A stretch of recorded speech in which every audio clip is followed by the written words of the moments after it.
নমস্কার, আমি দশমিনা। নমস্কার, আমি ইন্দ্রাণী। শুরু করছি বিয়ন্ড পলিটিক্স। ব্যাপক কেলেঙ্কারির দায়ে মোদীর সরকার। রামরাজ্য ঠিক কাদের দরকার? আমার না এবার কিন্তু বিরক্তি লাগছে, খুব অধৈর্য লাগছে। কেন রে, তোর আবার অধৈর্য লাগছে কেন? এতদিন ধরে শুধু শুনেই আসছি রামরাজ্য আসছে, রামরাজ্য আসছে, কিন্তু কবে আর আসবে? এইটা কিন্তু ভালো প্রশ্ন করেছিস। রামরাজ্য আসবে আসবে করে যাচ্ছে সে 2014 থেকে, কিন্তু আর আসছে না, শুধুই আসবে আসবে করছে। সমস্যাটা হলো রামরাজ্য এসেছে, কিন্তু সাধারণ মানুষের জন্য নয়। তাহলে রামরাজ্য কাদের জন্য এসেছে? বড় লোকেদের জন্য, আদানি আম্বানিদের জন্য, বড় বড় কর্পোরেট আর ব্যবসায়ীদের জন্য। কেন এমন কথা বলছো কেন? মোদি জামানায় একের পর এক দুর্নীতির দায় সরকারের। আবার কি দুর্নীতি হলো?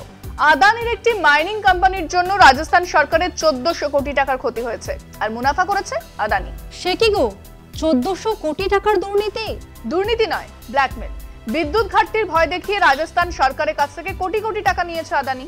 তুমি আমাকে একটু ডিটেইলসে বলো তো, এটা কি দুর্নীতি নাকি জালিয়াতি? কি বলবো বুঝতে পারছি না। তুই এই খবরটা দেখ, তাহলেই বুঝতে পারবি কিভাবে একটি রাজ্য সরকারকে ব্ল্যাকমেল করেছে আদানি। সম্প্রতি সংবাদ সংস্থা স্ক্রলের একটি রিপোর্টে ফাঁস হয়েছে আদানি সংস্থার ব্যাপক কেলেঙ্কারি। জয়পুরের এক জেলা আদালত জুলাই মাসে রায় দিয়েছে যে আদানি গ্রুপের নেতৃত্বাধীন কয়লা খনি সংস্থা পরিবহনের নামে 1400 কোটির বেশি টাকা রাজস্থান সরকারের ওপর চাপিয়েছে। আদালতে রাজ্য সরকার জানিয়েছে, বিদ্যুৎ ঘাটতির ভয় দেখানোয় সংস্থার চাপ মেনে নিতে বাধ্য হয়েছিল তারা। রাজস্থানের পক্ষ থেকে অভিযোগ করা হয় যে সংস্থাটি বারবার চাপ দিয়ে রীতিমতো ব্ল্যাকমেল করে অবৈধভাবে লাভ করেছে। 5ই জুলাই আদালত আদানি নেতৃত্বাধীন যৌথ সংস্থাকে 50 লক্ষ টাকা জরিমানা দিতে বলে। এছাড়া রাজ্য সরকারকে চুক্তিটি ক্যাগের অডিটে পাঠানোর পরামর্শ দেয়। পরে রাজস্থান হাইকোর্ট এই নির্দেশে স্থগিতাদেশ দেয়। 2007 সালে ছত্তিশগড়ে হাসদেও অরণ্যে থাকা পারসা ইস্ট ও কেন্তে বাসান কয়লা ব্লকের টেন্ডার রাজস্থান রাজ্য বিদ্যুৎ উৎপাদন নিগম বা RRVUNL-কে বরাদ্দ করা হয়।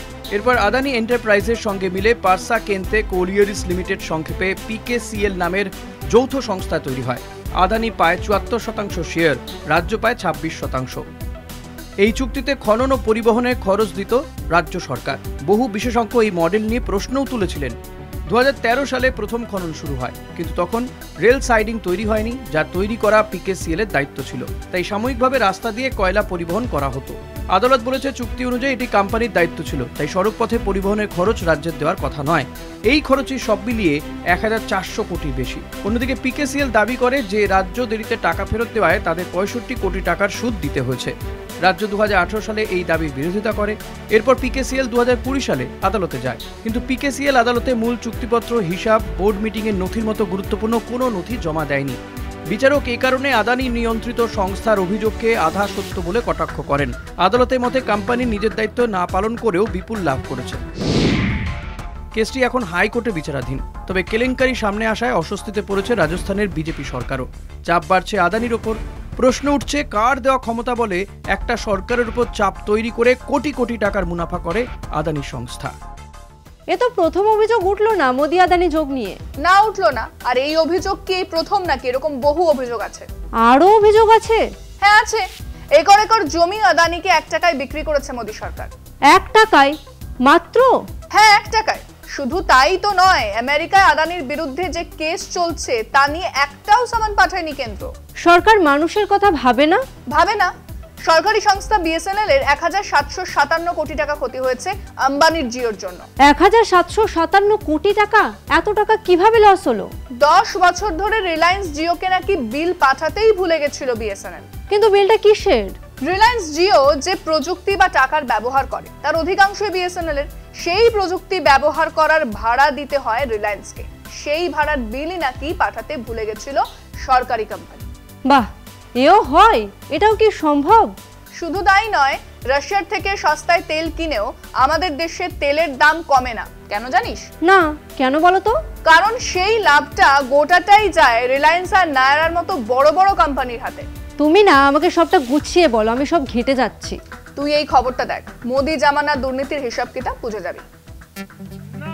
নরেন্দ্র মোদীর সবকা সাথ সবকা বিকাশ বা না খাউঙ্গা না খানে দুঙ্গা গোছের স্লোগান আজ নিছকই প্রতারণা। গত 1 দশকে সরকার এমন পরিবেশ তৈরি করেছে যেখানে ঘৃণা, বিভাজন ও বৈষম্যই প্রধান রাজনীতি। ভারতে এখন শুধু ব্যক্তিগত দুর্নীতি নয়, সম্পূর্ণ রাষ্ট্রীয় মদতে দুর্নীতির ভুরি ভুরি অভিযোগ। অর্থনীতি, নির্বাচন, বিচার ব্যবস্থা, মিডিয়া, পরিবেশ সব ক্ষেত্রেই সরকারের নিয়ন্ত্রণ ও পরিকল্পিত হস্তক্ষেপের চেষ্টা স্পষ্ট। বিহার নির্বাচনে কমিশনের প্রশাসনিক ক্ষমতার অপব্যবহার তার সাম্প্রতিক উদাহরণ। রাশিয়ার সস্তা তেল আমদানিতে ভারত $17 বিলিয়ন সাশ্রয় করলেও ট্রাম্প সরকার ভারতীয় রপ্তানিতে অতিরিক্ত 25% শুল্ক লাগিয়ে দেওয়ায় হাজার হাজার শ্রমিক কাজ হারিয়েছেন। অথচ সস্তা তেল পরিশোধন করে লাভের গুড় ঘরে তোলে রিলায়েন্স ও নায়রা এনার্জির মতো কর্পোরেটরা। তেলের দাম কিন্তু কমে না, সাধারণ মানুষের জীবনযাত্রা ব্যয়বহুল হতেই থাকে। হিন্ডেনবার্গ রিপোর্টে যখন আদানি গ্রুপের বিরুদ্ধে প্রতারণা ও শেয়ার ম্যানিপুলেশনের অভিযোগ ওঠে, তখন সরকার সেবিকে ব্যবহার করে একই গ্রুপকে ক্লিন চিট দেয়। পরে মার্কিন বিচার বিভাগ বিলিয়ন বিলিয়ন ডলারের জালিয়াতি ও $250 মিলিয়ন ঘুষ কেলেঙ্কারিতে আদানি ও তার সহযোগীদের চার্জ করে। অথচ ভারতীয় কর্তৃপক্ষ এখনও আদানি গ্রুপকে নোটিশ দিতে টালবাহানা করছে। ওয়াশিংটন পোস্টের প্রতিবেদন আরও ভয়াবহ। অভিযোগ, সরকার রাষ্ট্রায়ত্ত সংস্থা LICকে চাপ দিয়ে আদানি গ্রুপে প্রায় $3.9 বিলিয়ন বিনিয়োগ করিয়েছে। জনগণের কষ্টার্জিত জমানো টাকা ব্যবহার করে কর্পোরেটকে বাঁচানোর এক নগ্ন উদাহরণ। রাষ্ট্রায়ত্ত প্রতিষ্ঠানগুলোকে বিক্রি করা ও নন ক্যাপিটাল অ্যাসেটের মনিটাইজেশন করা আসলে রাষ্ট্রীয় সম্পদ কর্পোরেট ঘনিষ্ঠদের হাতে তুলে দেওয়ার কৌশল। ভাগলপুরে 1020 একর জমি বছরে মাত্র $1 আদানিকে দেওয়া সেই দুর্নীতির চূড়ান্ত উদাহরণ। অন্যদিকে কোবরা পোস্টের লুট ওয়াল্লাস রিপোর্টে দেখা গেছে অনিল আম্বানি কোম্পানিগুলো 28,874 কোটি টাকার প্রতারণা করেছে। তবু সরকারের কোনো পদক্ষেপ নেই, কারণ কর্পোরেট ও সরকারের দোস্তির সম্পর্ক এখন আম জনতার কাছেও স্পষ্ট। এর মাঝেই RTI আইন দুর্বল হয়েছে, লোকপাল নিষ্ক্রিয় হয়েছে, মিডিয়াকে নিয়ন্ত্রণ করে গণতন্ত্রের গলা টিপে দেওয়া হয়েছে, আর আম্বানি আদানির সম্পদ বেড়েছে আকাশ ছোঁয়া। আর বিশ্ব ক্ষুধা সূচকে ভারতের জায়গা 55 থেকে নেমে এসে দাঁড়িয়েছে 102-এ। ফরাসি সাহিত্যিক রোমা রোলা বলেছিলেন, ক্ষোভহীন দুর্নীতি যে কোনো দেশকে ধ্বংস করে। আজ মোদির ভারতের দুর্নীতির বিরুদ্ধে এই নীরবতা বিপজ্জনক।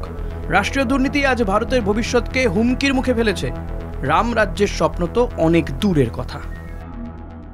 এত দুর্নীতি নিয়ে রামরাজ্য আসবে? সেটাই তো ভাবতে গেলে হাসবো না কাঁদবো বুঝি না। পুরাণে রাম ছিলেন পুরুষোত্তম, তাই তো? একেবারেই তাই, সুশাসক আর প্রজা বৎসল ছিলেন রাম। আচ্ছা, রামরাজ্যে দুর্নীতি থাকে, রামরাজ্য কি শুধু বড়লোকদের জন্যই? গান্ধীজি রামরাজ্য নিয়ে কি বলেছিলেন জানিস? না, কি বলেছিলেন? বলেছিলেন, আমার স্বপ্নের রামরাজ্য রাজপুত্র এবং দরিদ্র উভয়ের সমান অধিকার নিশ্চিত করে, অর্থাৎ বিশুদ্ধ নৈতিক কর্তৃত্বের ওপর ভিত্তি করে জনগণের সার্বভৌমত্ব। বাহ, সেটাই তো রামরাজ্য হওয়া উচিত। কিন্তু মোদির আমলে রামরাজ্য অন্য। মোদি কেমন রামরাজ্য চান বলো তো? RSS যেটাকে রামরাজ্য বলে দাবি করে সেটাই। সংখ্যালঘু বলে কিছু থাকবে না, সংখ্যাগুরুরাই মানে হিন্দুরাই সরকার থেকে শাসন সব চালাবে, হিন্দুত্বের আদর্শেই দেশ চলবে, ব্রাহ্মণরা নীতি ঠিক করবে। সে তো কোন আদিকালে হতো গো। হ্যাঁ, দেশটাকে হাজার হাজার বছর পিছিয়ে নিয়ে যেতে চায় মোদি সরকার। এই রামরাজ্যের দরকার কাদের? আদানি আম্বানিদের। নে এবার শেষ কর। তাই ভালো। বিয়ন্ড পলিটিক্স আজকের মতো এই পর্যন্তই। দেখতে থাকুন কলকাতা টিভি, রাত দিন 7 দিন।